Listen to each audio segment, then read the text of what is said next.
Hoje é 12 de novembro de 2008 e eu estou no Museu de Antropologia do Vale do Paraíba,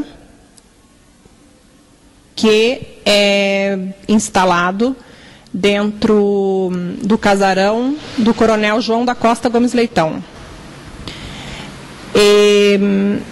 Estou com o professor Benedito Sérgio Lencioni e gostaria que o professor me contasse um pouco da história cultural da cidade e da sua participação nessa produção cultural que Jacareí sempre teve.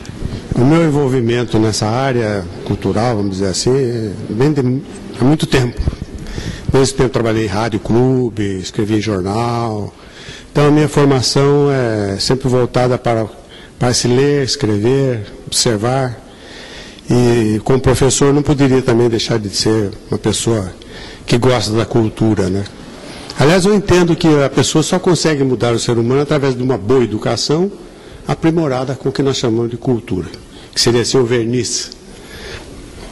Então, o meu envolvimento nessa parte cultural da cidade data assim de há muitos anos. Quando eu estive na prefeitura, na primeira vez, iniciou-se um movimento com um grupo pequeno de estudantes que queriam transformar um museu para Jacareí. Mas é evidente que esses estudantes não teriam condições de instrumentalizar essa ideia e concretizar essa ideia, que dependia de acertos com o governo do Estado, de investimento, de recursos. E isso só o poder público tem condições, ainda mais numa cidade do interior. Então, nós fizemos o seguinte: como eram estudantes que eu os conhecia, nós os levamos para trabalhar conosco na ideia, e desse trabalho com esses estudantes, esses jovens, nós chegamos à ideia do museu, que a princípio era um museu, não tinha ainda essa característica de antropológico. Essa ideia só surgiu depois, mais tarde, quando já estava numa fase praticamente de instalar o museu, com um estudo que foi feito pela doutora Valdiza, que era museóloga, famosa em São Paulo, e ela que deu toda a base científica para se criar o Museu da Antropologia. Porque museu pedagógico, isso nós temos em muitas cidades. Mas um museu voltado exatamente para a antropologia, o nosso, aqui no Vale do Paraíba, era e é o único. Portanto, foi um trabalho que demandou muito estudo, a participação de várias pessoas, até nós conseguimos o velho prédio, que era um grupo escolar, o grupo escolar Coronel Carlos Porto, por sinal, o primeiro grupo escolar de Jacareí, e esse grupo estava instalado no que foi o antigo Solar Gomes Leitão, que era a residência do escravocrata capitalista, e que também, ao lado dessa parte escravocrata, que seria assim, vamos dizer, a parte negativa da biografia do Gomes Leitão, ele foi uma pessoa que prestou inúmeros serviços à cidade, quer através da Santa Casa de Misericórdia, como até na sua vida política aqui em Jacareí. Portanto, foi um trabalho longo que culminou com o Museu da Antropologia. O senhor me falou sobre a origem do Museu de Antropologia do Vale do Paraíba e sobre um grupo de estudantes que participaram dessa ideia. O senhor, por acaso, se lembra do nome de algum estudante que esteve com o senhor na origem, no estudo da concepção de como seria esse museu? Eu não lembro o nome de todos, embora eu tenha esses nomes gravados lá em casa, num trabalho que eu estou fazendo sobre a história do museu. Mas eu citaria duas pessoas, Osmar Almeida e a professora Maria Lúcia Santana, que foi depois diretora do museu. Mas eram cerca de 5 ou 6 estudantes, e eles inclusive formaram um grupo oficial dentro da prefeitura. Nós, por decreto, nós criamos o CPDOC, Setor de Documentação, e foi aí o início do museu. Mas era um grupo de 5 ou 6 estudantes, eu até tenho o nome de todos, mas cito esses dois, o Osmar e a Maria Lúcia Santana. E, professor, o senhor acompanhou depois, nesse seu mandato, o senhor deu origem a esse trabalho de fundação do museu. Depois o senhor acompanhou, no decorrer dos anos, os processos pelos quais o museu passou e como esse museu se apresentou para a população? O assunto é muito longo e complexo. Tem uma série de fatores, inclusive como é que nós fizemos para instalar o museu. Como é que isso foi feito para que a população aceitasse a ideia de um museu, que foi o nosso trabalho. Bom, o prédio em si, nós conseguimos através do governo do Estado. Conseguimos primeiro que esse prédio fosse tombado pela Condefat. Depois nós entramos em negociação com a Secretaria de Educação do Estado. Na época, o secretário da Cultura era o Cunha Bueno. E nós conseguimos, então, que fosse construído um novo prédio. Quem construiu? A própria Prefeitura. Porque, a princípio, o governo do Estado queria construir o prédio do Grupo Escolar Coronel Carlos Porto, lá no Campo Grande, com o que eu não concordei, que passava a desfigurar o histórico escolar de Jacareí, a história da educação em Jacareí, o que já estaria, assim, um paradoxo com a criação do museu. Como nós iríamos permitir que o grupo escolar, que tem um histórico muito precioso na cidade, fosse levado para um bairro mais distante? Ficaria algo chocante. Então, a Prefeitura assumiu a responsabilidade, construiu às suas custas, inclusive o projeto é do arquiteto Túlio César Naves, que trabalhava na Prefeitura. Foi um projeto que ele fez também de graça, não foi cobrado nada mais, da construção do grupo. Inclusive, ele era mais harmônico com o prédio do que ele é hoje, porque ele tem uma laje que chega no piso do museu. E essa laje era coberta de grama, então você ampliava a extensão do museu junto com o grupo, fazia uma interligação. Isso tudo não foi observado. Eu cheguei, inclusive, em uma certa época, a publicar um artigo sobre isso, dessa desfiguração, desses princípios arquitetônicos entre o museu, o velho, e o prédio novo, o grupo. Mas nós construímos, aí nós conseguimos o prédio. O grupo desocupou o prédio, a Prefeitura assumiu. Mas, paralelamente, foi desenvolvido um trabalho de exposições, foi feito um museu de rua, todo ele despertando na população o interesse pelo histórico. Entendeu? Então, foi feito um trabalho, não foi apenas a instalação do museu, foi feito um trabalho junto, paralelo, básico, para que a população entendesse. Tanto que existem muitos detalhes importantes a respeito do prédio, que nunca, durante o período todo que teve com o tabique para restauro, nunca houve uma pichação sequer. Houve sempre um respeito da população, com respeito ao prédio do solar, do grupo escolar, onde famílias tradicionais já queriam estudar. Então, tudo isso são assuntos muito interessantes, são aspectos que às vezes fugiam das pessoas, mas não fugiam da nossa observação. Outra coisa interessante que aconteceu foi que o restauro do prédio, durante o período de restauro que nós contratamos várias empresas, ou duas principalmente, uma que fez o levantamento do prédio para verificar qual era a estrutura original. Isso foi um trabalho feito de prospecção por uma firma de São Paulo. Depois foi o trabalho de levantar qual era a pintura original, que essas pinturas que nós temos no prédio correspondem à 8ª camada. Era a camada original, sobre ela existiam 8 camadas de tinta. E foi um grupo de 6 ou 7 jovens também de uma empresa de São Paulo que fizeram o trabalho de localização da pintura original. Isso tudo foi documentado, tudo isso foi acompanhado de perto, porque as portas permaneciam abertas, que os curiosos podiam entrar e ver o que está sendo feito no prédio. Foi tudo feito dentro dessa perspectiva, sob uma orientação técnica da doutora Valdiza. E a nossa estudante na época, a Maria Lúcia Santana, ela foi contratada, ela fez um estudo de museologia, na USP, justamente para preparar a parte administrativa do museu. E ela era aluna da professora Valdiza. Então, há todo um histórico que antecedeu exatamente a abertura do prédio como museu.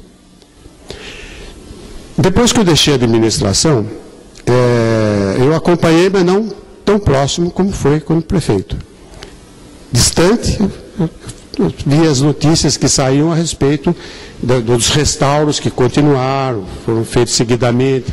Quando eu voltei, 20 anos depois de ser prefeito novamente, aí nós fizemos o levantamento da parte de cupim, que os cupim estavam atacando o prédio.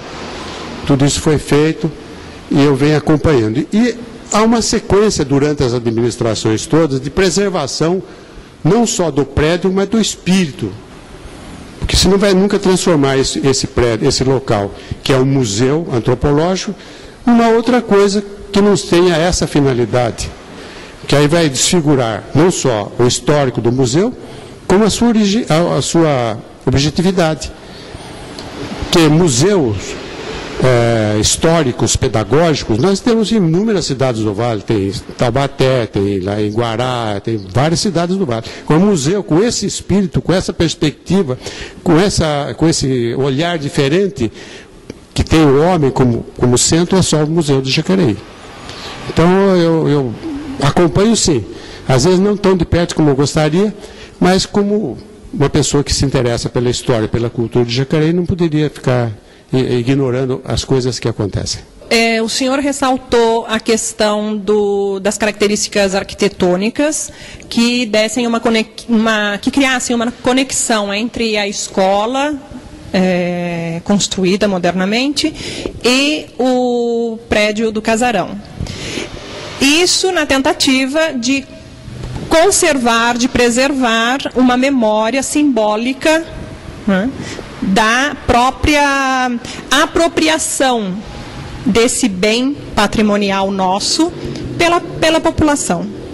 Então, como que o senhor vê, por exemplo, atualmente, muito próximo de nós, as alcovas da casa, que são ocupadas como depósitos de material para guardar equipamentos do museu? As alcovas teriam, na leitura do próprio casarão e na leitura das relações antropológicas, uma função muito importante, né? Esse é um detalhe, mas dentro dessa iniciativa de criar esse museu ativo, vivo, trazendo à memória dados importantes sobre a antropologia do homem do Vale do Paraíba, como que o senhor observa esse detalhe? A reserva, o que eles chamam nos museus de reserva técnica, é um ponto importante, porque aquele material que não é usado, mas que precisa ser usado, ele tem que ter um local apropriado para ser guardado. O que está faltando no museu, isso eu vejo desde quando fui prefeito, só que você não tem condições de fazer tudo, você faz o principal. Então, nós precisaríamos ter um outro prédio próximo ao museu, e eu acredito que a casa ao lado deveria ser isso, ser desapropriada, e nela ser feito a reserva técnica. Então, ela seria o local de ser guardados. A reserva técnica não é depósito, né? Então, nesse local seriam guardados todos aqueles objetos, enfim, todas as peças que não estavam expostas. Então, eu acredito que para completar, haveria necessidade futuramente ser adquirido, desapropriado por um prédio que existe ao lado, que é uma residência, e transformado no arquivo, na reserva técnica que o prédio precisaria ter. Até a parte administrativa, que ocupa mais espaço, até poderia ser também nessa casa ao lado. Então, a ocupação dos espaços realmente são problemáticos, né? Então, o prédio tem tantas características interessantes e os espaços não são tantos assim como olhando de fora aparece, né? Porque no momento que ele tiver sido ocupado, esses espaços passam a ser pequenos, né? E não vão ainda abrigar tudo o que precisa. Mesmo porque também nós precisaríamos ter, além do prédio do museu de Antropologia do Vale do Paraíba, além do arquivo municipal, precisaríamos ter também um museu pedagógico. Esse museu pedagógico ainda precisaria ser criado e ser instalado. Nesse museu, sim, nós iríamos ter todo o material referente à história específica de Jacareí, já que o Museu de Antropologia tem um olhar mais longo no passado e no espaço. Então, realmente, esses problemas existem, e como nós moramos num país onde a cultura ainda não é olhada como um bem necessário e indispensável, ficamos sempre devendo, tecnicamente, o melhor. O senhor acredita que o cuidado inicial na projeção desse museu e na busca de cumprir com os objetivos que ele tinha, de ser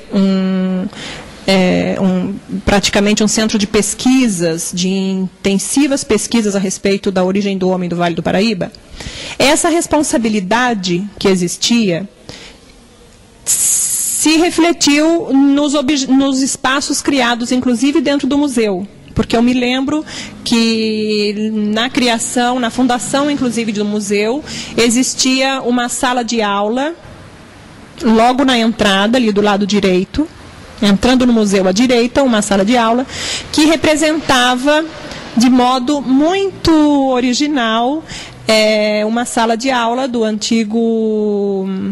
da antiga escola, do Grupão, do Colégio Coronel Carlos Porto. Então, o senhor citou também uma coisa importante, que é sobre o corpo técnico que existia no momento da criação do museu. Como o senhor vê essa condição em que se encontra o museu, de não ter esse corpo técnico atuante, vamos dizer, dentro da estrutura do próprio museu? E que eu não sei, vou esperar a sua análise, mas talvez seja esse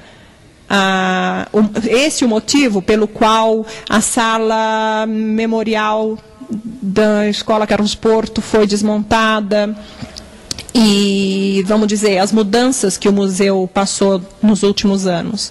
O senhor faz uma ligação, o senhor faz essa conexão entre a necessidade de um corpo técnico dentro do museu, atuando no museu, mesmo que trabalhe fora, em um outro imóvel, mas que tenha essa responsabilidade técnica em manter os objetivos iniciais do museu, respeitando as características arquitetônicas, históricas do casarão?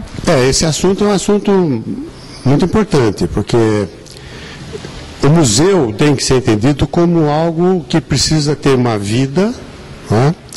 E precisa ter uma direção administrativa que compreenda a importância do prédio e a importância das atividades dentro do prédio. Como ele é um museu de antropologia, ele não é um local para se ter galerias permanentes de exposição de quadros, nada disso. Ele é voltado para a pesquisa, para a análise, e nisso realmente requer pessoal técnico. Eu sei que faz parte da equipe do museu o Wagner Bornal, que é um arqueólogo. Ele já desenvolveu muito trabalho, e esse trabalho todo é decorrente do próprio museu. Embora ele aconteça fora do museu, ele é um trabalho que é derivado do próprio espírito do museu. Mesmo quando fui prefeito, nós tivemos oportunidade várias vezes de ter o Wagner trabalhando e levantando essas informações. As peças arqueológicas, o espaço do museu é o local ideal para exibição periódica, não eterna, mas periódica, com a mudança, com a troca, inclusive, das peças, para que o público possa estar sempre encontrando coisa nova para ver e para acrescentar no seu conhecimento. Essa parte arqueológica, ela está dentro do espírito do museu. E ela é dirigida, hoje ainda, pelo Wagner, que hoje está passando para uma função assim, meio administrativa, e eu até já tenho a oportunidade de dizer para ele: Wagner, você fez esse trabalho muito importante na parte arqueológica, Mas eu sei que ele tem pessoas subordinadas a ele, também com esse espírito e com os entendimentos arqueológicos, e esse trabalho continua sob a orientação dele. Embora ele não esteja diretamente atuando, ele como manuseando peças, etc., ele tem a orientação do Wagner, que é uma pessoa excelente e que já encontrou alguns sítios arqueológicos em Jacareí. Mesmo na última administração, eu tive a oportunidade com ele, estarmos lá numa encosta da represa de Santa Branca, onde ele encontrou, por indicação de um pescador, ele encontrou muitas peças e encontrou urnas. Eu tive, inclusive, tenho até fotos desse momento de estar tirando essas urnas de um povo indígena que ocupou o vale até, se não estou sendo cientificamente errado, um pouco anterior aos tupis guaranis. E era um povo indígena que não era praticamente da nossa região, mas, se não me engano, mais da região de Goiás. Fugiu agora completamente o nome, mas eu tenho isso em casa registrado. Então, quando eu criei o museu, ou quando nós criamos o museu, fica melhor, eu tive uma preocupação. Falei, o museu não pode ficar ligado diretamente à prefeitura, porque aí nós teríamos muitos envolvimentos políticos. Foi daí que então eu estudei e nós criamos a Fundação Cultural. Ela surgiu exatamente depois do museu para amparar o museu, como era seria uma parte técnica para cuidar da parte cultural da cidade. Tanto que essa prefeitura de Jacareí não tem secretaria de cultura. Toda a parte cultural é desenvolvida pela Fundação Cultural. Como fundação, ela tem assim mais, embora os cargos principais são políticos, né, vamos dizer assim, são indicações do prefeito, ela tem um corpo permanente e até certo ponto guarda uma distância da parte direta da prefeitura. Foi essa a minha preocupação. Tanto que a Fundação Cultural é que faz a manutenção do museu e faz, inclusive, toda a parte de pesquisa ligada à Fundação Cultural, não diretamente ao prefeito. Essa minha ideia de criar a fundação foi justamente para dar apoio mais técnico ao museu, para afastar o quanto possível a parte política. Tanto que não há envolvimento da fundação, exceto, assim, vamos dizer, o cargo do presidente, que logicamente é um cargo político, né, indicação do prefeito, não poderia ser diferente, mas todos os outros cargos são cargos que têm a conotação mais técnica do que qualquer objetivo político. Mas é muito importante que se tenha conhecimentos técnicos.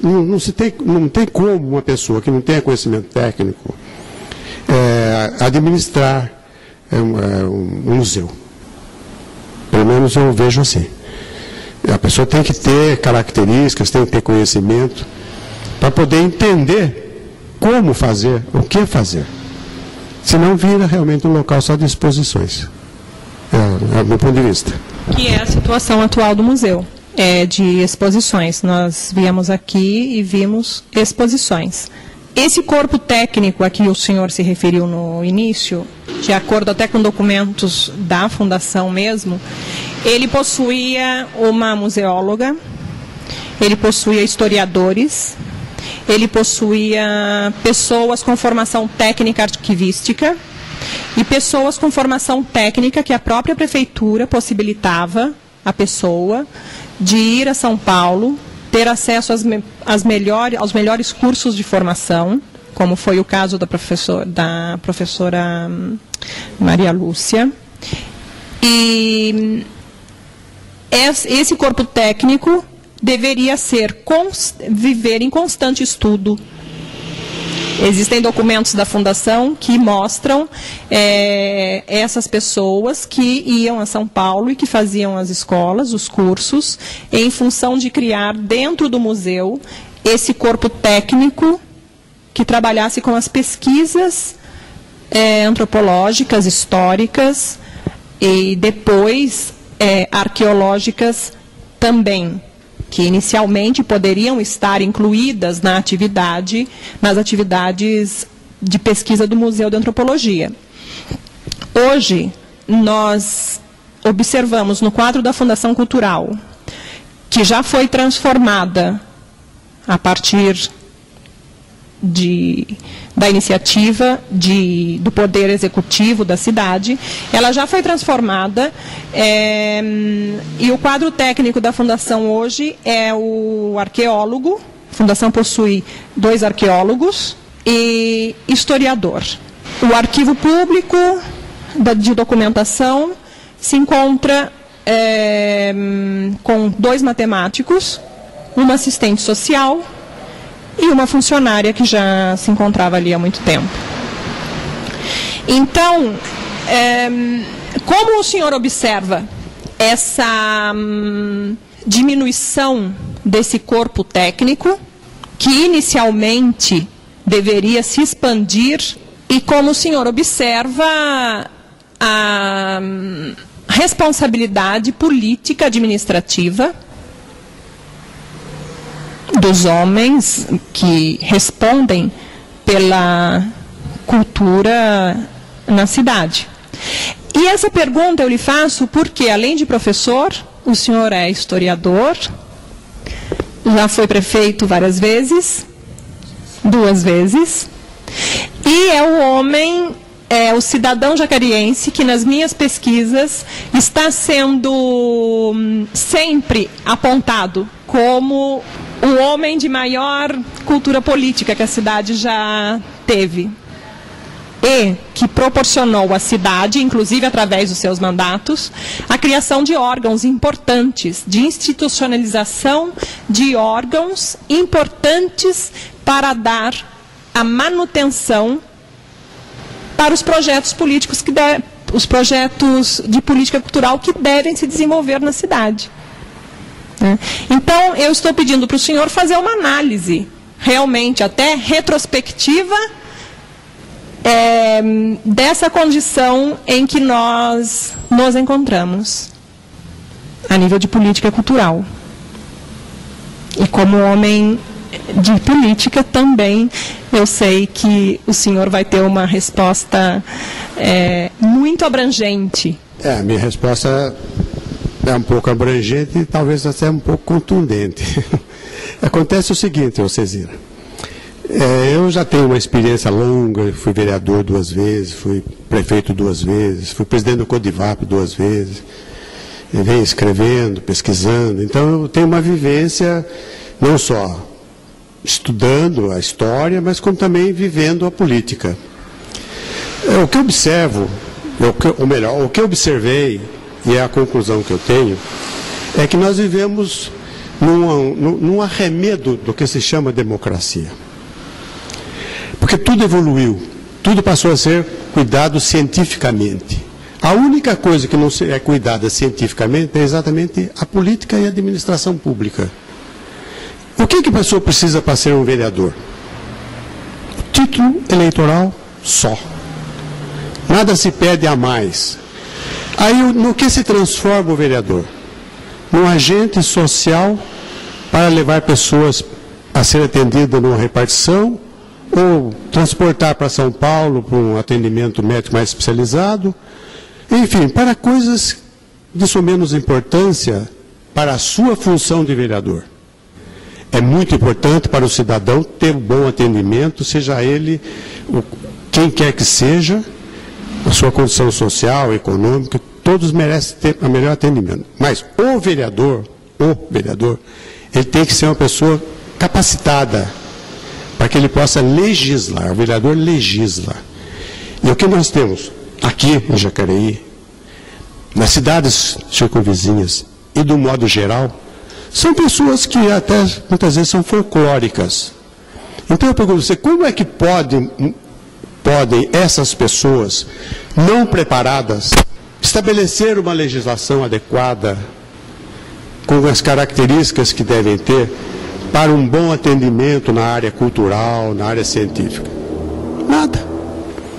Então, se nós muitas vezes não temos, como você disse, pessoal habilitado para exercer determinadas funções em determinados órgãos, é justamente porque não existe uma legislação específica que estabeleça como norma que determinados cargos, determinadas funções sejam exercidas por pessoas cientificamente habilitadas para esse fim. Então, os cargos são preenchidos, na maioria das vezes, por pessoas políticas bem intencionadas, não nego, mas que a boa intenção, enfim, não é tudo, ou não é o essencial. A pessoa pode ter boa intenção, mas não tem conhecimento técnico para que possa fazer uma lei que estabeleça que para gerir determinados órgãos públicos tem que ser pessoas realmente habilitadas para aquele fim.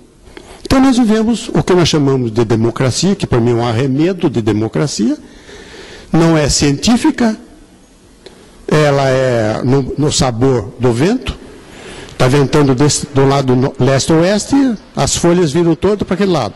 Muda o vento, mudam as folhas. E as coisas continuam dessa forma.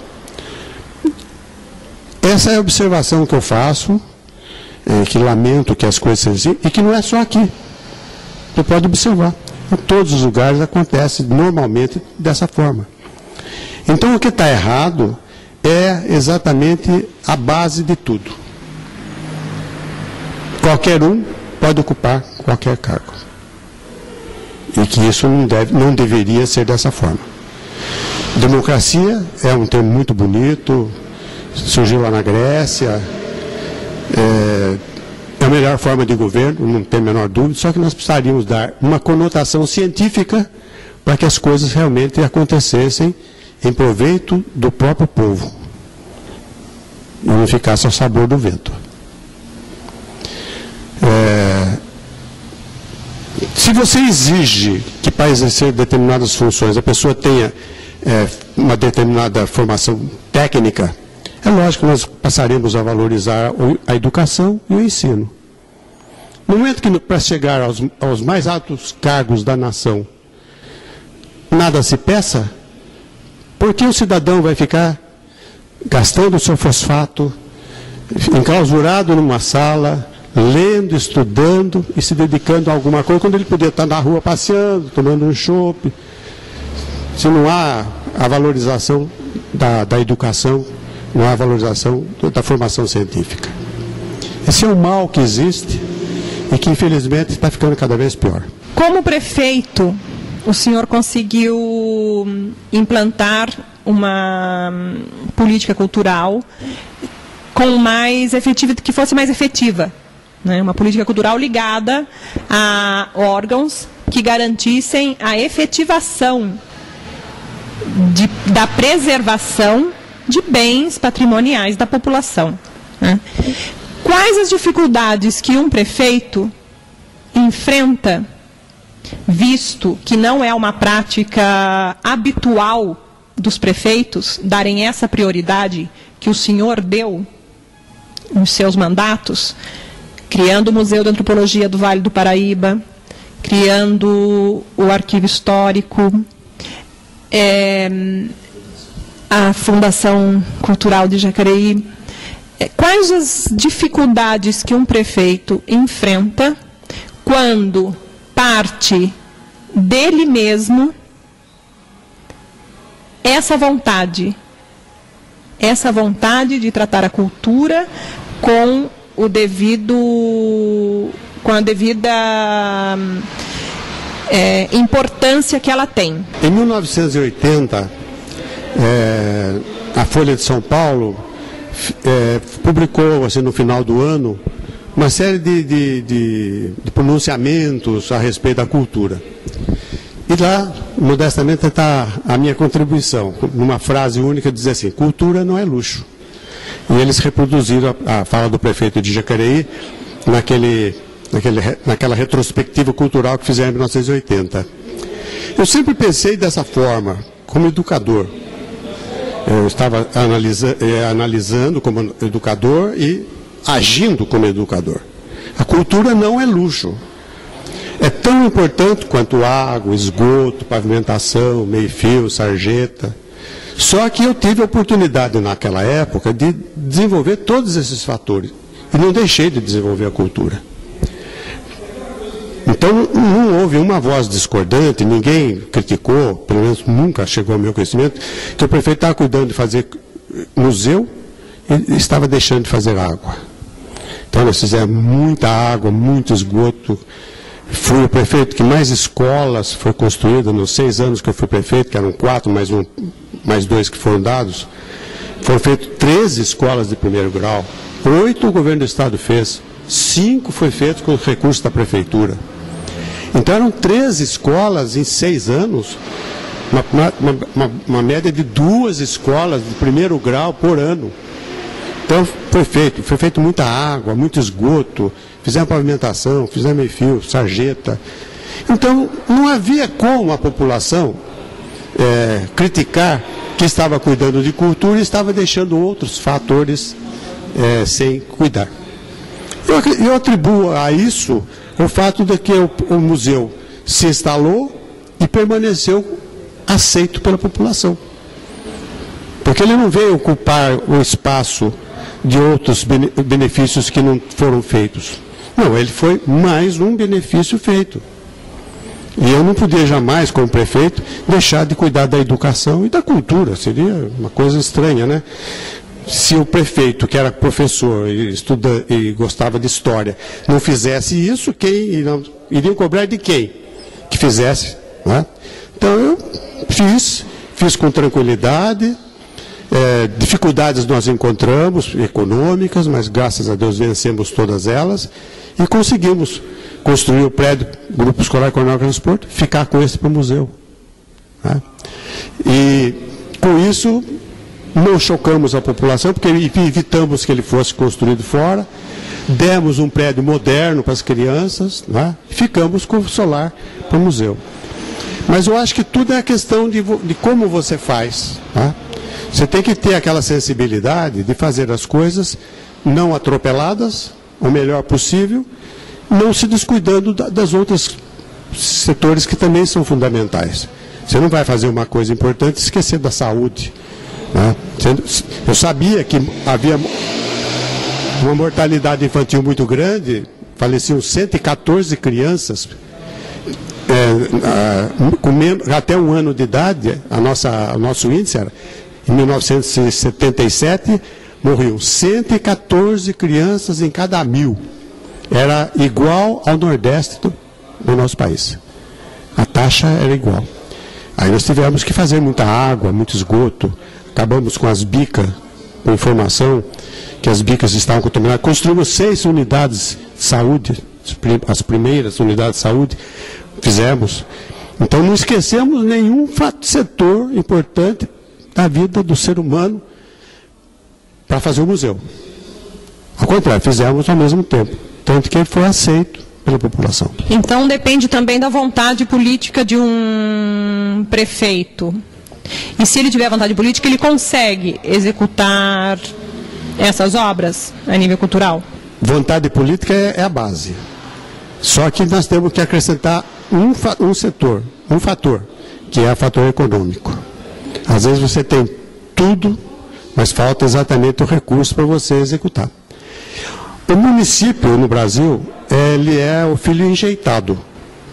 A maior parte dos recursos que são arrecadados no município, pelo ICMS, por exemplo, vão para o Estado. Outros recursos vão para a União. O município, então, fica com parte do ICMS. Naquela época, dos 40 milhões, agora, 2002, 2003, dos 40 milhões que o Estado arrecadava mensalmente em Jacareí, ficava em Jacareí 7 milhões. Tudo mais era do Estado. Então, para você sair do trabalho que você está fazendo e desenvolver a sua vontade política, tem só esse senão, que é exatamente o recurso econômico, que fica dependente do governo federal e fica dependente do governo do Estado. Então, esse é o único problema. Mas a vontade política é a principal. Porque se você não tiver vontade política, você pode ter o dinheiro e nada acontecer. Colocou então, precisa de vontade política para executar essas obras importantes a nível de promoção da cultura e de efetivação de bens patrimoniais culturais para a população. Colocou também um fator econômico, né? Que é um problema que nós em Jacareí, os municípios vivem, é um problema nacional. O senhor colocaria também o seu grau de envolvimento com a historiografia? Foi aquilo que eu disse quando eu observei a parte do direito, da democracia. Aquelas observações que eu fiz com respeito à democracia tem muito a ver com tudo aquilo que eu já vivi. Então, quando eu estou falando, é porque eu vivi. Eu, como professor, como advogado, como quem sempre gostou da história da cidade, que pesquisou, há mais de 50 anos pesquiso, não deixo de dizer que encontrei algumas dificuldades para administrar, eu ficaria perguntando assim, e aquele que não teve os conhecimentos que eu tive, como é que ele vai administrar? Como é que ele vai pensar em desenvolver uma cidade se ele não tem dentro dele os conhecimentos básicos? Para entender o ser humano e para saber as perspectivas, como a cidade deve crescer, o que é necessário para que ela cresça, como crescer e como fazer com que as pessoas cresçam juntamente com a cidade. Porque isso é um fator importante, não basta a cidade crescer, você precisa fazer com que a pessoa cresça junto. E cresce através da educação, da cultura. Foi por isso que na época, também na primeira administração, nós fizemos ali numa sala do Trianon, clube, o clube estava passando por alguma dificuldade de pagar o IPTU, nós alugamos uma sala da frente. Nós não fechamos o clube. Alugamos uma sala da frente e instalamos ali as exposições mensais das indústrias de Jacareí, que era uma maneira da população conhecer do filho, saber o que o pai, onde o pai trabalhava, o que produzia, ao mesmo tempo que se valorizava a cidade como um polo industrial. Então nós fizemos inúmeras exposições industriais na sala em frente ao Trianon Clube, naquela parte térrea. Então todos os meses nós tivemos a exposição da FADEMAC, fizemos a exposição da Ronras, fizemos a exposição do Papel Simão, fizemos a exposição da Tapete Santa Helena, da Schrader. Fizemos, mensalmente havia uma exposição feita pela própria indústria que mostrava para a população de Jacareí o que ela produzia aqui na cidade. Então você tem que criar mecanismos que você leve de instrução à população para que ela passe a gostar da sua própria terra, da sua própria cidade. Ninguém gosta daquilo que não conhece. Se ele não conhece a cidade, como é que ele vai gostar da cidade? Se ele não sabe o trabalho que o pai está fazendo numa indústria, como é que ele vai valorizar a indústria e o próprio pai? Ele vê que o pai sai de manhã e volta de tarde, está trabalhando, traz o sustento. Mas o que ele está produzindo nesse tempo todo? Então foi uma maneira que nós fizemos também, dentro desse envolvimento do museu, em que a população passava a entender a cidade como um polo industrial, da importância da cidade. Então vamos preservar essa cidade que é tão importante e vamos preservar exatamente aqueles órgãos que cuidam disso tudo. O museu é a peça, é um instrumento, melhor dizendo, disso tudo. Por isso que a necessidade, eu acho que o tempo todo que eu levei estudando, observando, acompanhando o crescimento da cidade como repórter que fui da Rádio Clube, escrevendo no jornal, criticando os outros que não faziam, eu me vi na obrigação de fazer, de mostrar que pode ser feito e dá para se fazer. Só que eu tive esse preparo, vamos dizer, cultural, que eu acho que é indispensável para que uma democracia realmente exista e que ela realmente seja algo que traga benefício para a população. A questão do museu, da eficiência atual de alguns, do corpo técnico que trabalha atualmente na Fundação Cultural, né? E nós sabemos que a responsabilidade de atuação desse museu se encontra com o arqueólogo Wagner Bornau. Nós sabemos da competência do arqueólogo Wagner Bornau, inclusive porque ele desenvolveu em São Sebastião além dos trabalhos daqui em Jacareí, ele desenvolveu em São Sebastião um trabalho de sítio, de preservação de um sítio arqueológico no bairro São Francisco. E esse projeto recebe investimentos, inclusive de muitas empresas, de grandes empresas, e é um museu praticamente aberto, porque existe todo o envolvimento de visitações da população que pode ter acesso à ciência da arqueologia mesmo, através desse museu. O arqueólogo desenvolveu esse projeto, teve muito sucesso, inclusive ele precisa trabalhar lá uma vez por semana, todas as quartas-feiras ele viaja para São Sebastião para poder desenvolver este brilhante projeto, né? Então, como o senhor vê Jacareí, que hoje se diz referência no âmbito da arqueologia no Vale do Paraíba, ter soterrado todos os espaços físicos pertencentes à imensa comunidade indígena que viveu nessa região nos períodos de pré-colonização.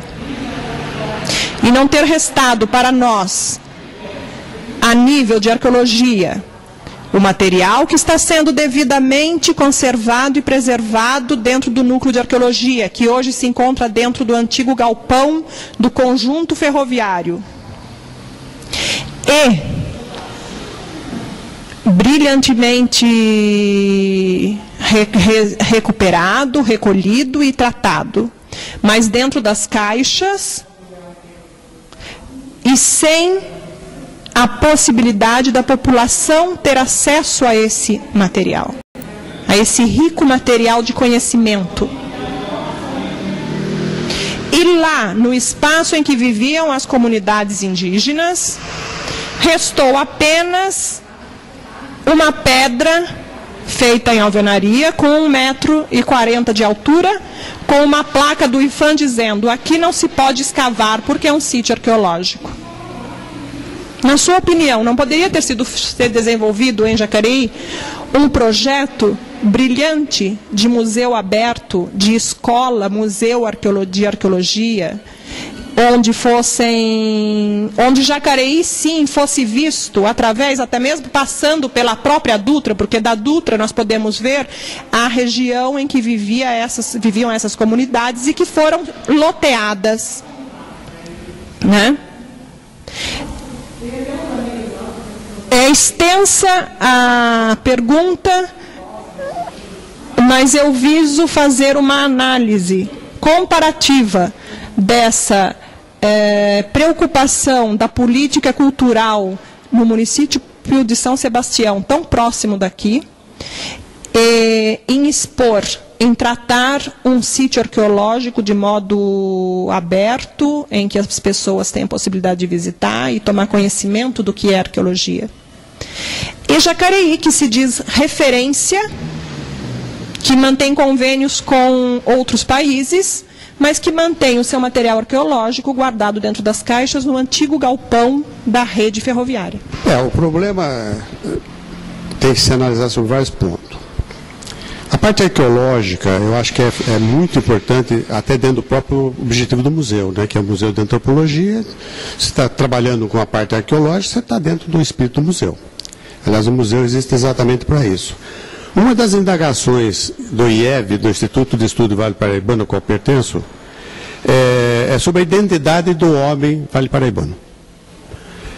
Esse trabalho vem sendo sempre discutido nos simpósios que são realizados, na busca da identidade do homem vale paraibano. Essa identidade, logicamente, é antecedida exatamente pela ocupação da região pelas tribos indígenas. Esse trabalho é um trabalho árduo, é um trabalho difícil, porque nós não temos tantos arqueólogos assim, e muitos outros arqueólogos estão em outros pontos do Brasil, fazendo levantamento, até na própria Amazônia, fazendo levantamento. Então, nós não temos muitos cientistas na área que pudessem estar fazendo essa cobertura maior na região do Vale. O Wagner tem feito esse trabalho, e em razão do conhecimento científico que ele tem, e da notoriedade do seu nome, ele tem sido convidado a participar desse trabalho em outras cidades. O sítio de Jacareí foi descoberto por acaso. E por acaso também era prefeito na época. E quando nós estávamos abrindo uma avenida que ligava o Jardim Paraíso com a Estrada Velha, São Paulo-Rio, o topógrafo boliviano Rafael, que ainda trabalha até hoje na prefeitura, me procurou no gabinete com um caco de cerâmica e disse: prefeito, eu mandei parar a máquina, a motoniveladora, porque olha aqui, lá existem cacos de cerâmica, tem muitos cacos de cerâmica. Então nós mandamos parar o serviço e começou ali um trabalho de levantamento e de localização das peças. Começou praticamente aí a vida das pesquisas arqueológicas em Jacareí, obra do acaso. Como também o local lá na barragem de Santa Branca, foi agora na segunda vez que eu fui prefeito, o Wagner foi informado por um pescador que ele tinha encontrado cacos de cerâmica lá. Então, são achados dessa forma. Mas eu acredito que talvez você não tenha essa informação. Mas esse trabalho de pesquisa continua. Recentemente, agora nesses últimos 4 anos, quando foi para ser feito aqui na Chácara Xavier aquele loteamento, esse loteamento ficou suspenso um período até que fosse feito esse levantamento arqueológico, mas só que não é um arqueológico indígena, mas é mais da época colonial, do tempo do Império, e foram resgatadas algumas peças ali. E foi o próprio Wagner que fez esse levantamento. Do ponto de vista dos loteamentos, quando surgiu o loteamento de Santa Marina, e nessa oportunidade eu era prefeito pela segunda vez, foi feito todo um trabalho muito grande ali com o loteador, que foi paralisado o serviço do loteador. O loteador na época chama-se Seu Dante, que faleceu há uns 3, 4 anos atrás, Seu Dante, e resultou inclusive a publicação de um livro, porque nós tivemos que fazer o trabalho da prefeitura junto com a promotoria pública federal em São Paulo. Nós tivemos que ir lá junto, assinar documentos, e estabelecemos que os lotes só seriam liberados depois de ser feito o levantamento. Algumas construções já existiam, outras estavam cercadas de muro, mas não foi feito, até que o Wagner, com a equipe, foi e fez os levantamentos e liberava aos poucos, à medida que eram feitos os resgates dessas peças arqueológicas. Então, eu vejo assim, em parte é um pouco de dificuldade técnica. A outra é que o Wagner está ocupando uma função e ele fica talvez meio preso, né, nessa função administrativa, e essa função que eu reputo de importância, que eu já falei pessoalmente para ele, fica com as pessoas que estão submissas ao Wagner. Mas o Wagner é o maestro, né, da orquestra. Ele que tem os conhecimentos mais profundos de arqueologia. Enfim, eu acho que realmente precisaria esse assunto ser melhor discutido, com mais profundidade, e até uma sala do museu para uma exposição permanente dessas peças, que não são só peças de Jacareí. Quando foi aberta a rodovia Carvalho Pinto, peças que foram encontradas na rodovia, já no município de Caçapava, foram resgatadas e ficaram na guarda de Jacareí. Porque há um entendimento das autoridades federais que todo achado arqueológico do Vale, a referência é o Museu da Antropologia. É por isso que o Wagner fica viajando muito. Porque, como ele é uma referência, ele é sempre chamado. E como ele é um dos poucos arqueólogos da região, ele acaba fazendo esses trabalhos fora do município de Jacareí. Que nós passamos a ter um prejuízo com isso, seria infantilidade da minha parte se eu dissesse que não teria prejuízo. Mas todo o vale ele tem muito sítio arqueológico. Quando foi feito o serviço de esgoto em Aparecida, a dona Conceição Borges, que já faleceu, ela salvou várias urnas funerárias que estão expostas lá no Museu de Aparecida, ela pessoalmente abraçando essas urnas para que elas não se quebrassem.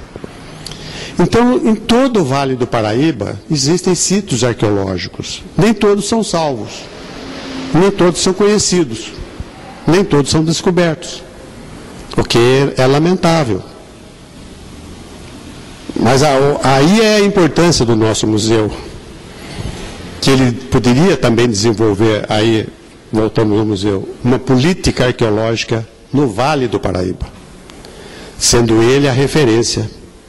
Essa parte museológica é fundamental e poderia ser mais ampliada exatamente sendo o município de Jacareí, através do Museu de Antropologia, o elemento-chave para despertar a atenção de todos os prefeitos, todas as secretarias de cultura do Vale, para esse problema sério que são os sítios arqueológicos.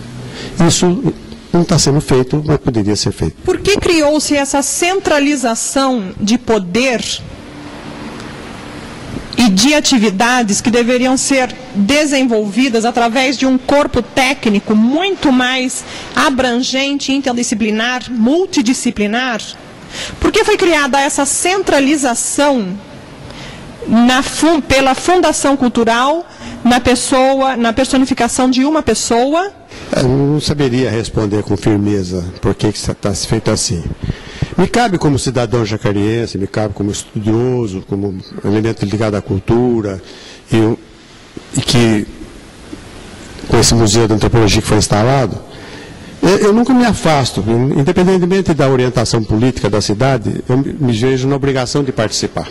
Nunca me furtei, não me furto a participar, até porque depois que eu deixei a administração no ano 2000, eu peguei a chave e joguei fora, né, e cuido apenas da parte cultural, seja quem quer que seja a administração. Não sei se a recíproca é verdadeira, mas da minha parte eu ajo dessa forma. E não me omito nunca a dar meu ponto de vista, que é sempre através de uma crítica sadia. Nós só podemos construir alguma coisa se nós observarmos e darmos a nossa opinião. Podemos até estar errado, mas é preferível você errar do que ser omisso. Então eu entendo que deveria ter um museólogo para tomar conta do museu, e a área que é do Wagner ser ampliada exatamente com esse olhar no Vale do Paraíba, como emissor, o museu como um emissor de informações a todas as prefeituras do Vale, especificamente no caso da arqueologia. Porque o Wagner é o homem que tem todas as condições técnicas para desenvolver um trabalho nesse sentido. Então é o meu ponto de vista. Com todo respeito à atividade, à sua contribuição como cidadão, com todo respeito à atividade do arqueólogo Wagner, que é incontestavelmente competente, a minha análise e a minha pergunta vem no sentido de entender por que o museu não tem uma autonomia. Por que este museu não tem um plano museológico, uma programação museográfica, que encaminhe atividades abrangentes, mas que ele tenha um fio tênue, um fio condutor da sua vida, independente dos outros setores da cultura na cidade? Porque atualmente o Museu de Antropologia, ele se encontra ligado à Fundação Cultural José Maria de Abreu, que era a fundação que tem uma função mais abrangente do que a fundação que o senhor criou para gerir o museu. Quando o senhor criou uma fundação para gerir, para administrar o Museu da Antropologia, para que ele fosse independente, para que ele tivesse autonomia e não fosse ligado à condição política, partidária e cultural de cada governante que passe pelo executivo. Correto? Então, como o senhor vê esse comprometimento das atividades do museu, que não realiza absolutamente não tem o desempenho dos objetivos para os quais ele foi criado, por que não se tem um corpo técnico adequado? Ou um corpo técnico dentro da área de museologia, né? Que nós sabemos que deve ser um corpo técnico adequado dentro dessa área. É claro que depois o museu ele deve ter o arqueólogo, ele deve ter o historiador, mas ele tem que ter, inicialmente, um projeto, o plano museológico dele, independente desse arqueológico ter que viajar para trabalhar em todas as outras cidades do Vale do Paraíba, ou em uma cidade, ou em todas as outras cidades, como o senhor disse, que todo o vale é descoberto a nível não tem a atuação porque faltam arqueólogos. Então, a minha pergunta ela não se destina a uma crítica à condição profissional de um funcionário da prefeitura ligado à fundação. A minha pergunta vem de encontro a entender o porquê o Museu do Vale, o Museu da Antropologia do Vale do Paraíba, ele não tem uma autonomia administrativa, uma autonomia de ação. Quando foi criada a Secretaria de Cultura, a Fundação Cultural, ela exatamente substituía a Secretaria de Cultura para ser um órgão que fosse fazer toda a política cultural da cidade e gerir o museu. Então ela não era só para gerir o museu, mas a política cultural e o museu como um órgão principal. Era o órgão realmente principal. Então, seria repetitivo a fazer essa análise, mas apenas para dizer. Falta estabelecer, dentro do quadro cultural, que o museu seria regido especificamente por um museólogo. Se eu não estou sendo traído pela minha memória, a lei original que criou o museu tinha essa especificação. Depois foi modificado. E é por isso que eu digo para você que nós vivemos, entre aspas, uma bela democracia, que não é científica. É uma democracia ao sabor do vento. Então as pessoas não estão preparadas, na grande maioria, para exercer uma função. Elas são guindadas pelo folclore, são guindadas pelo dinheiro, são guindadas por inúmeros outros fatores, muito menos a sua competência pessoal para desenvolver uma atividade que deve ser uma atividade científica, no exato termo da palavra. Isso é geral. Se você pegar a Constituição de 1988, na parte final da Constituição, você vê coisas colocadas ali que são risíveis. E é a Constituição cantada em prosa e verso, como a Constituição cidadã, etc, etc. Existem aberrações jurídicas, até da própria redação dos textos. Por quê? Porque quem faz não tem competência, essa é a grande verdade. Ela vira uma coisa folclórica, vira um oba-oba, todo mundo fala e ninguém tem coragem de fazer as críticas que são necessárias serem feitas. É por isso que nós sempre tropeçamos na mesma pedra que está no caminho o tempo todo. E ninguém tira a pedra do caminho. Tirar a pedra do caminho seria modificar todo o esquema e as coisas serem geridas de outra forma. Eu entendo que essa é uma falha, que o museu realmente precisaria ter alguém formado em museologia. Porque é uma área que demanda conhecimentos técnicos profundos, um conhecimento que tem que ser renovado ano a ano, através de cursos, né? E se nós tivéssemos realmente uma pessoa formada em museologia tomando conta do museu, ela teria visão do papel do museu. Quem não é formado não tem a mesma visão, tem visão da sua área de formação. Então, esse quadro administrativo teria que ter, como tem o presidente da Fundação Cultural, gerindo o museu, um museólogo, gerindo a parte de arqueologia, o arqueólogo, gerindo a parte de música, que seria também uma parte que poderia ser desenvolvida e deve ser desenvolvida, buscando até as músicas feitas na região como um elemento de sociabilidade e de cultura do Vale, né, as músicas regionais, os músicos que nós tivemos no Vale, a parte de literatura, a parte de história, e aí sim nós teríamos funcionando adequadamente. Mas não é assim.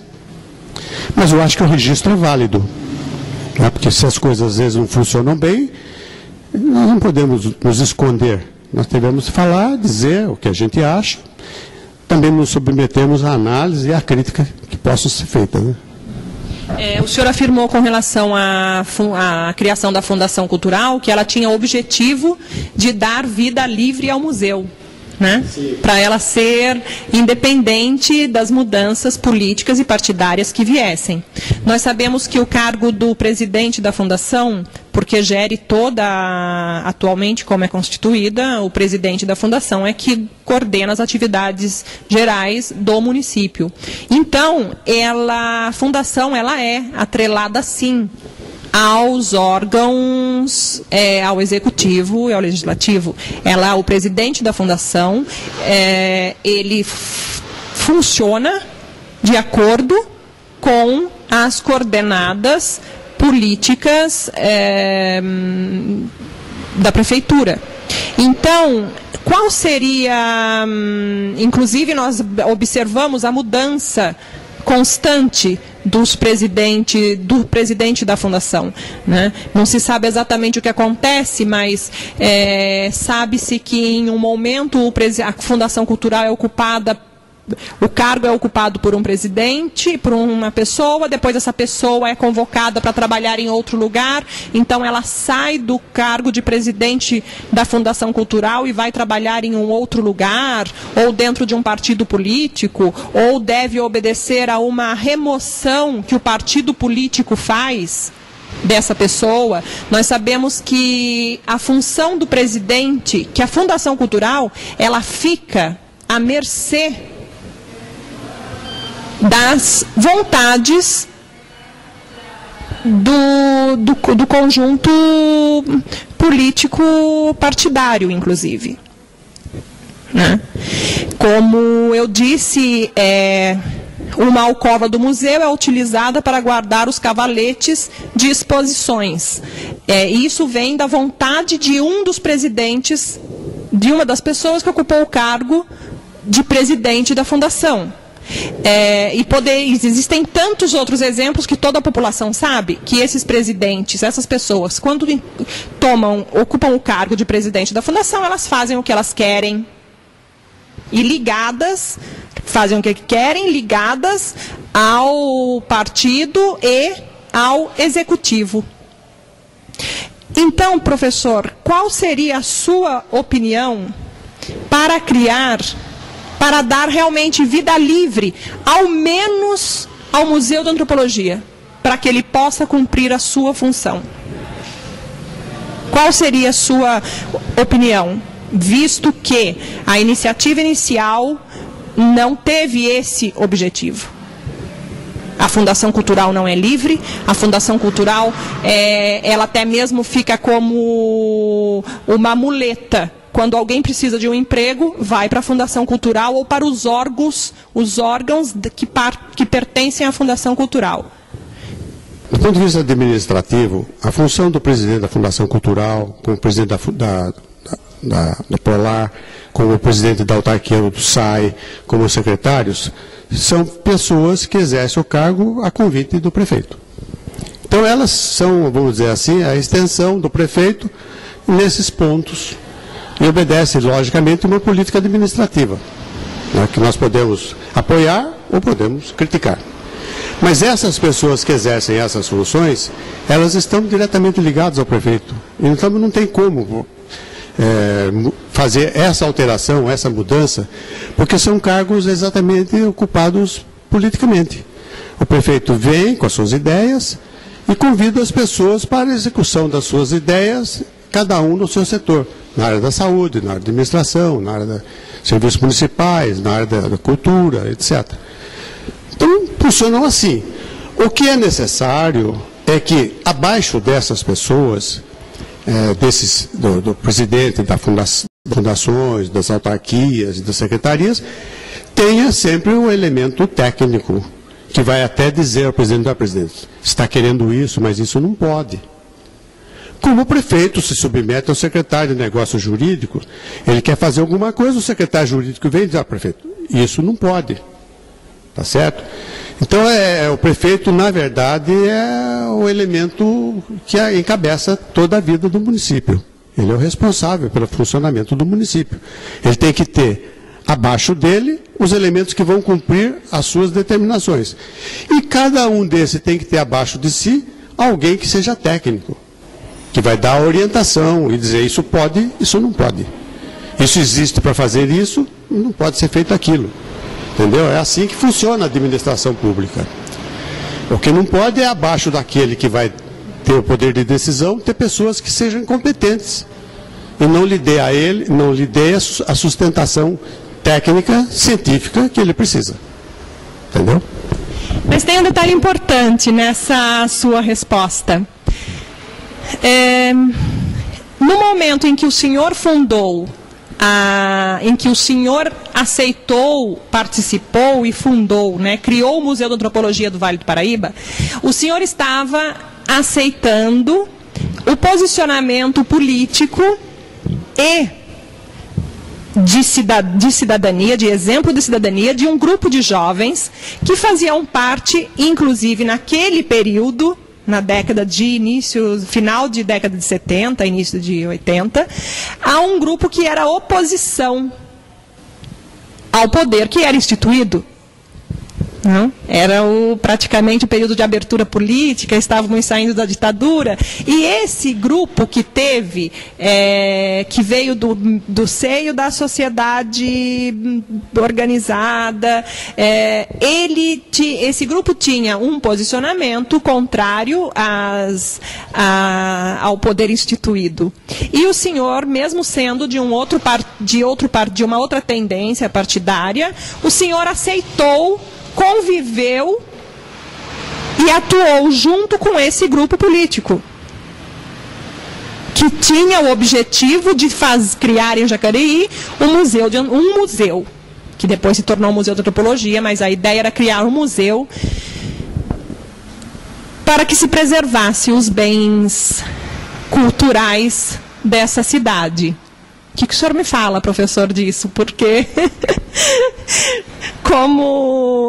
de acordo com a sua última resposta, nesse momento do final da ditadura, o senhor tomou uma atitude exemplarmente moderna. Inclusive, eram pessoas que politicamente contrárias, né?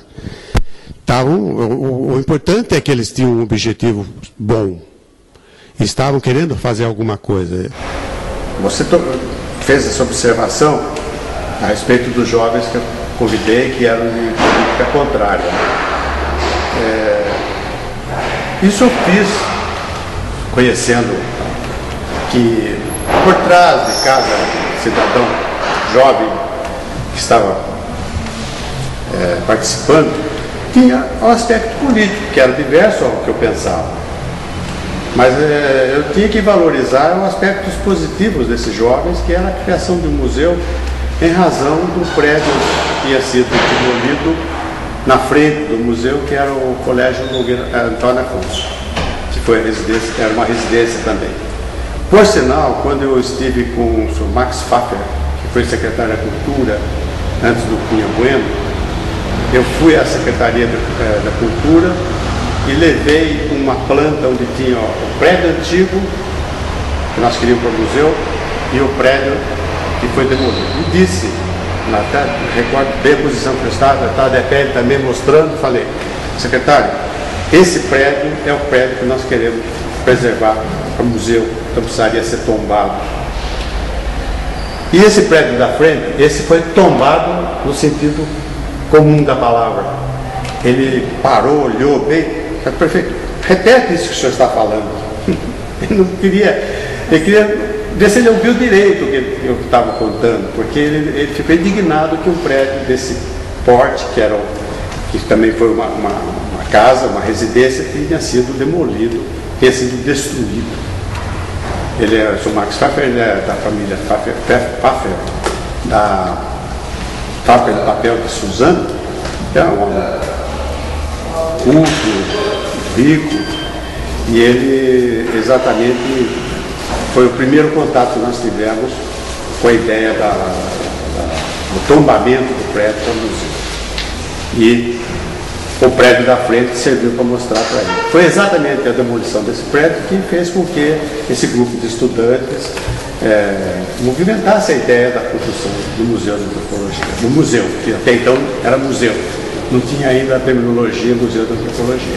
Isso só foi aparecer com a doutora Valdisa Camargo Guarnieri, que era professora de museologia na USP, lá na rua Maria Antônia, em São Paulo. Eu agradeço ao professor Benedito Sérgio Lencioni essa entrevista e quero que o senhor fique à vontade para acrescentar o que o senhor achar ainda necessário. Muito obrigada.